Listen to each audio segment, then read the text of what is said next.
Hey everybody, welcome to Neil Talks. My name's Neil, and it's time to talk QI. And some of you may have already noticed that I wear t-shirts that often match the show I'm reacting to. And I feel like I've been doing QI long enough that I finally should go out and get a dang QI shirt.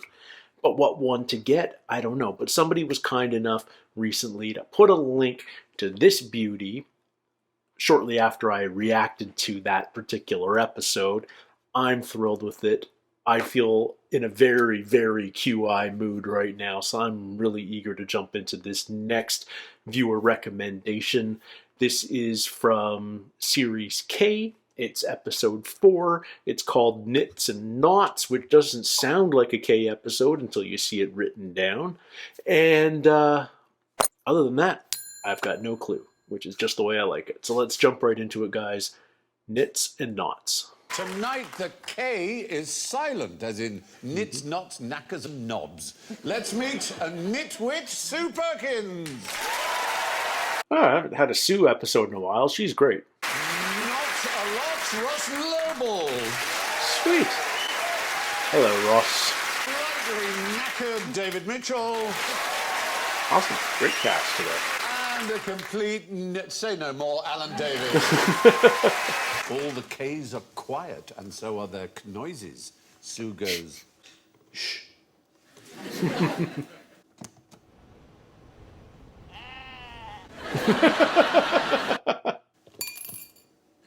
That was a pin dropping. You could hear it. Yeah. And how many knots are there in this picture? None. There's a couple hitches. Two. Maybe there's only one. I think there's just one. Is it either 0 or 1? Oh, none. Is a noose a knot? It's 1. A knot ties 2 ropes together. One? Yeah! Yeah. It's the second one. There are 2 hitches, a bend, and a knot. The one on the right is a caboose. Yes. A noose, but it is a knot. Oh, nooses are knots. A noose is a type of knot. The hitch is- Oh, so a hangman's bend knot. isn't a knot. The second one is what's known as a bend. In everyday speech, of course, the word knot is used for all of them, but this is QI, where everyday speech is completely... Have an example of a high movements hitch. The tighter you pull, the tighter it goes, but when you want to get away quickly, you pull the short one. Ta-da. Oh, that is good. Isn't that clever? Does he not just run off with the stick? It's a post in the ground. Another one was called the European Death Knot, the Euro Death Knot, or EDK. Was that named by UKIP? It's perfectly safe, used right, but a lot of climbers thought it wasn't safe, and it was invented in Europe, so American climbers called it the Euro Death Knot. In fact, it's very, very old, and the 5,300-year-old man, Ötzi, who was discovered in the Alps, Oh, yeah, yeah. dead, obviously, he had amongst his possessions a knot tied exactly in that fashion. The snuggle hitch, which is a more secure version of the better-known the clove hitch. You look at me as if I would know. Sorry, that. Come on, Susan, you know. I certainly know a clove hitch. Never heard of a snuggle hitch. That it was invented in 1987. We need a way of tying down Banana-Rama. It was a man called Owen Nuttall, anyway, who invented it, and he called it the snuggle I hitch. imagine he speaks like that. Well, the hangman's knot is named after one of the most famous hangmen in history, Charles II's hangman. Oh, Johnny... French guy. Johnny Noose. His surname is a sailing vessel, Jack Boat. Yacht. This became pretty much the standard hanging noose that was used because it broke the neck very quickly. There was a place where the prisoners built the gallows, and when you stood on a particular plank, it forced the wood out, and then the door didn't open, and no one was getting... And then they would test it, and the door would open, and then they'd go, all right, and then they'd put the person there, and then it would push the wood, and then it wouldn't, and they'd go, all right, take him away. So they decided God didn't want this person to die and let them Now, off. I think that's a real thing. I might have seen it in an episode of Scooby-Doo. Do they do a lot of hanging in Scooby-Doo? Now you come to mention it. Now, I want you to take one of those each and tie yourselves together, as it were. This has gone quite dark. Yeah, so that you're tied together. Yeah. Is that good? Yeah, without undoing the knots. Untie yourself. No, you have to feed it through the gap between wrist and loop. Oh, I see. Don't Yeah. turn around, don't turn around. No.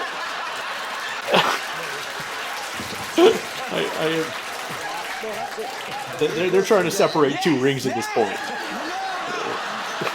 No, you have to go. You have to feed your loop down the wrist and then crawl through that. It's tough to explain. If I do a forward flip, We'll get ratings. No. I think technically you're now married. In Bhutan, they are. Okay, this is what we did when we were regularly handcuffed together as children. But... Ooh. Yeah! Yeah, there you go. I have no idea what you did. No.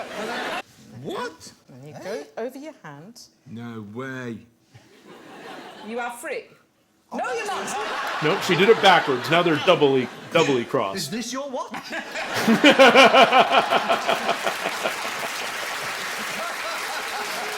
I think we have to call it a disaster. But well done, Sue Perkins. 10 points. 10 points for Sue. So, if you want to tie the knot at a knobstick wedding, what do you need? A knobstick. It's not an offensive term for gay marriage, is it?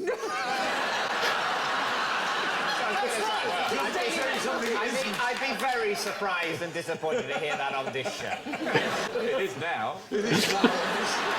And if you imagine a knobstick as being some sort of weapon, is there another type of weapon followed by wedding?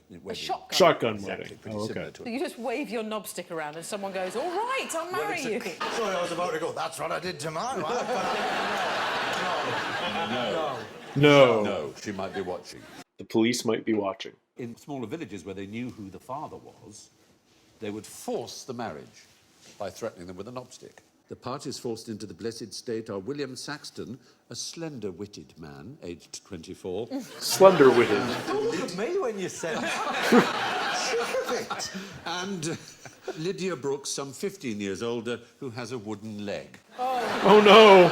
Well, why did they need the knobstick then? Why didn't she just... Tying the knot was first used in 1717. In 2005, American Kevin Nadal married... A horse? Was it a horse? Tree? No, it was himself. Did he take himself out on dates and wonder when he'd make the first move? He also said, "What's it me who does the washing?" I always know when I make the first move. If he meets somebody, is he unfaithful to himself He then? would be, yes. After many years of thought, I decided to have an open relationship with myself. And, you know, I don't mind what I get up to. Don't tell me, I don't want to know. Not in my bed! No, somebody married the Eiffel Tower or something. Did they? They dated the Eiffel Tower for a while, and then they got married. Size isn't everything, but the Eiffel Tower is pretty impressive. As phalluses go. And there's a gift shop. Yes! Why would anyone ban knitting patterns, flowers, hugs and kisses? Got a wartime feeling about It has got a wartime feeling about it. Code is the right What, they're word. knitting code? Yes. Oh. So you couldn't send knitting socks to prisoners of war? Well, you could send socks, but not anything with a knitting pattern in it. Oh, right. Okay. Couldn't you, if knitting patterns could enclose code, couldn't you put code into knitted products? Karen Templer, who is a QI watcher, has knitted us. This says in Morse code, I will always love you. Oh, that's cute. Thank you, Karen. Bravo. Very funny and lovely. Play with female knitters at the guillotine. Yes. Did they knit? Did Well- they knit code or knit something? There was something about them knitting code. The most famous one is Madame Defarge in The Tale of Two Cities. But a lot of people now believe they didn't really exist, that they were sort of made up by Carlyle, the great historian of the French Revolution, and by Dickens. So they didn't knit necessarily, or they didn't. They exist. Now, how can knitting be used to reduce fear, crime and disorder? It's harder to stab, shoot. You can only really kick people while you're knitting, can't you? You can stab. And We'll come on to that. There is something called extreme knitting, which we will come to. It's called guerrilla knitting, and it is actually a way to make a place more peaceful. And it's tried out in Leicester. Well, they used cosies for tree trunks, parking meters, even buses. The fact is, the pom-poms have so embarrassed the Leicester police that they haven't allowed us to show photographs of them. Oh. They do look rather comic. What, the cops are wearing pom-poms? I alluded to it earlier. There's extreme knitting. What do you think that might be? Parachuting. The great heroine of this is one Susie Hewer. She has the world record for knitting a scarf while running a marathon. Oh. Oh, that is good. That is impressive. I did a half marathon when I was a student to raise money so that we could go to the Edinburgh Festival. 70 quid. 13 And then we miles. got £2 off the Students' Union to top it up. 30. Now, what about the biggest knitted objects in the world? How big are they? Massive. What are they? Largest... Is it going to be like a suspension bridge or something? It's a knitted object. In as much as it is, yes, it is a a house. physical object on which people can live. Is the internet knitted?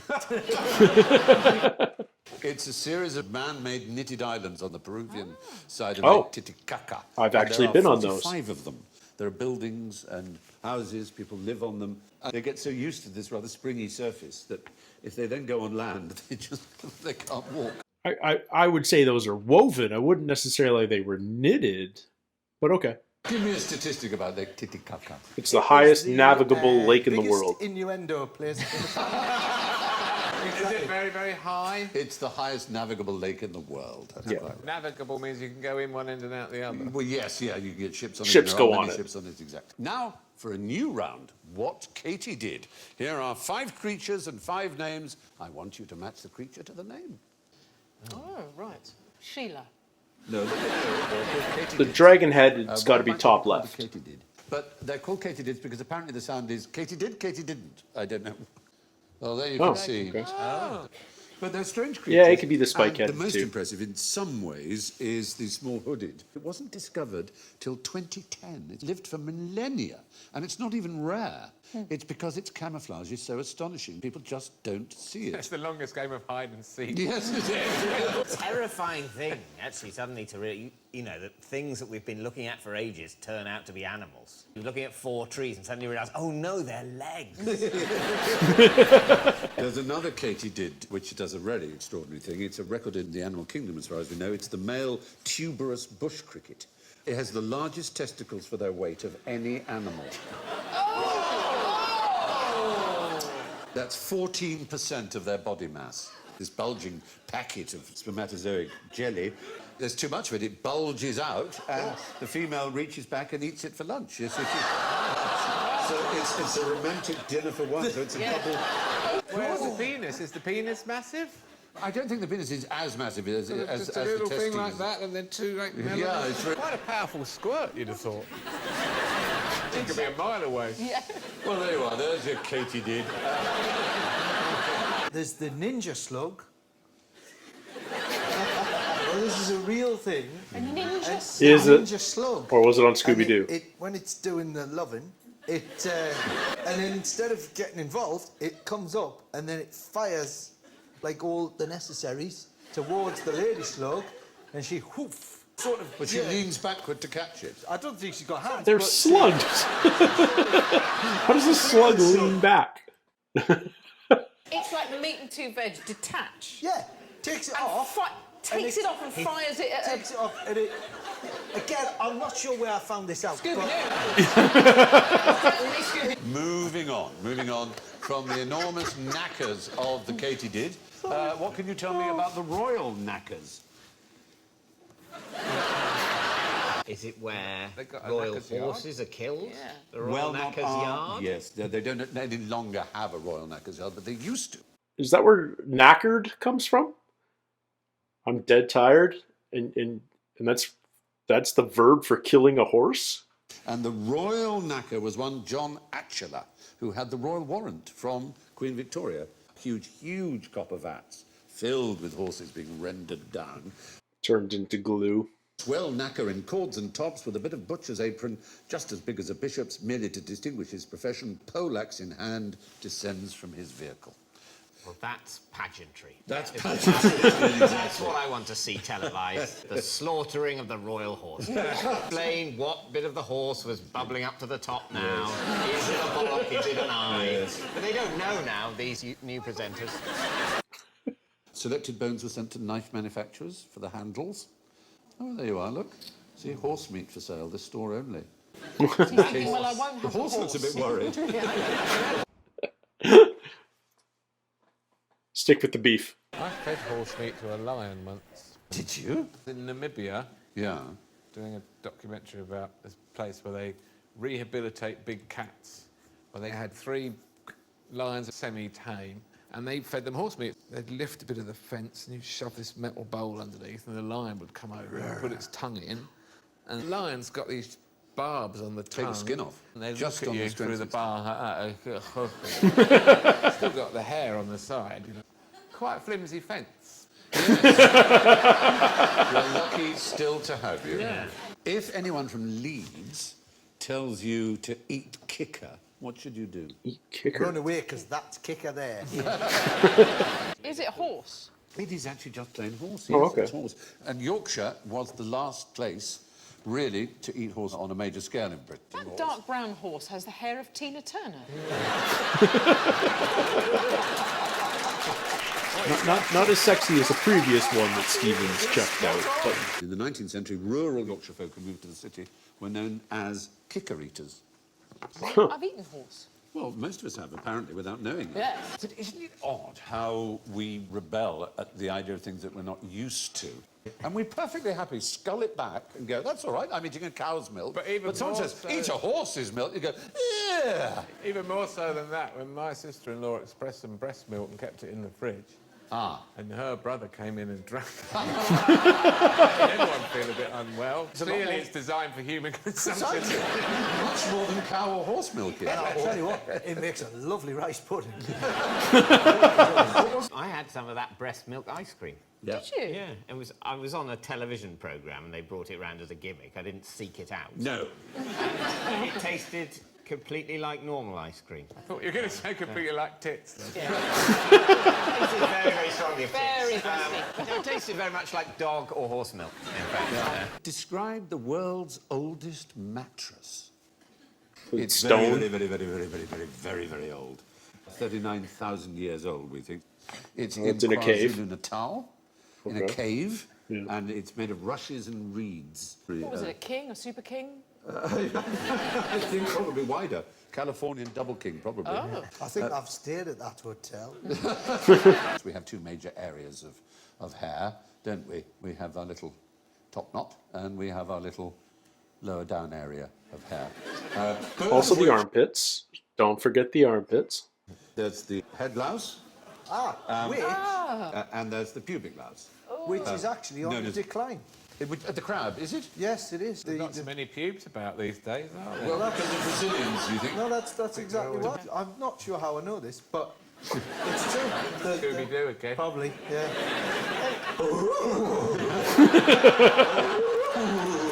Yeah, I mean, they've had to actually start sanctuaries now. Special pube sanctuary. Wouldn't it actually, though, if you found you had pubic lice and then there was some sort of Environment Agency order on it that you couldn't get rid of them because It's been discovered that they're not related at all, and that our pubic lice are actually related to lice that live on gorillas, which asks a rather interesting question as to... No, but you see, I've got a They're sort not of related. I've got a sort of nature corridor. They'll try down there and not like it, they'll stay up there. Okay. And they are, They don't like the heat. let's just say, an area of special scientific interest. I've got a gift shop down there. more adventurous of the head lice meet the more adventurous of the pube lice and tried mating. To make chest lice. They created a new species, titlice. Titlouse is Titlouse. good, that's a nice Titlouse. thought. I like that, yes. It's almost Beatrix Potter, Yes. isn't it? This is a children. What's the oldest profession? Not prostitution. And we were all terribly We're all- frightened of the honestly- prostitute. I hope. But it must be 5 o'clock. Is it knitting? When we made early tools, what do we make them out of? Flint napping. Napping. Nappers. It seems to be the oldest profession from archaeological digs. And when do we think prostitution evolved? Someone's tried hunting just with a normal stick before he's asked someone to have a go at napping some flint to make his stick sharper. So I reckon hunter's got to be a job pre-napper. Yeah. You wet the foot and you give it for the family. I reckon they were all probably... None of them were on PAYE. No, I was going to say, is it? All of this is before Certainly the prostitute. oldest one with the silent K. Yes. Yeah. Is there a word for prostitute that begins with a silent K? I don't know the one. Probably. Knob gobbler.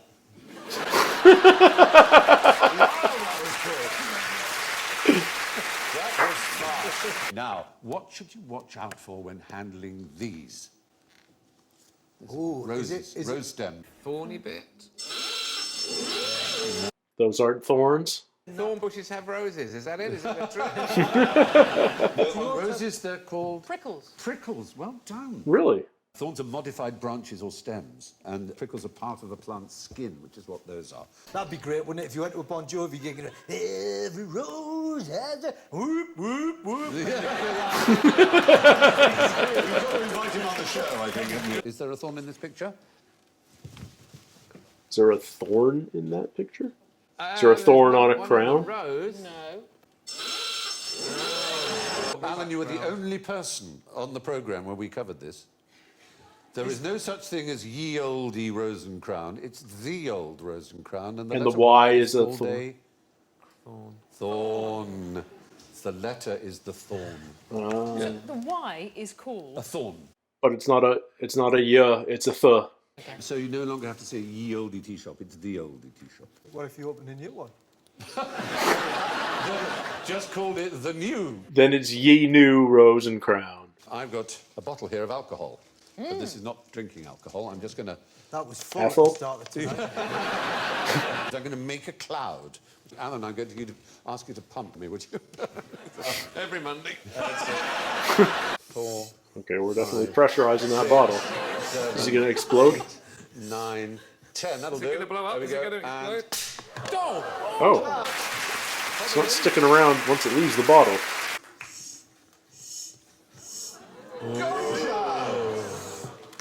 come back. That's fun. And our winner tonight on -6 is David Mitchell. What did the cloud have to do with silent K's? On -9 is Ross Noble. David won even though he took the hit for prostitute. Good for him. With -17, Alan Davies. But tonight's frayed knicker elastic is Sue Perkins on -22. I don't think she did that poorly. Maybe we missed some bits in the edit. Good night. Good night.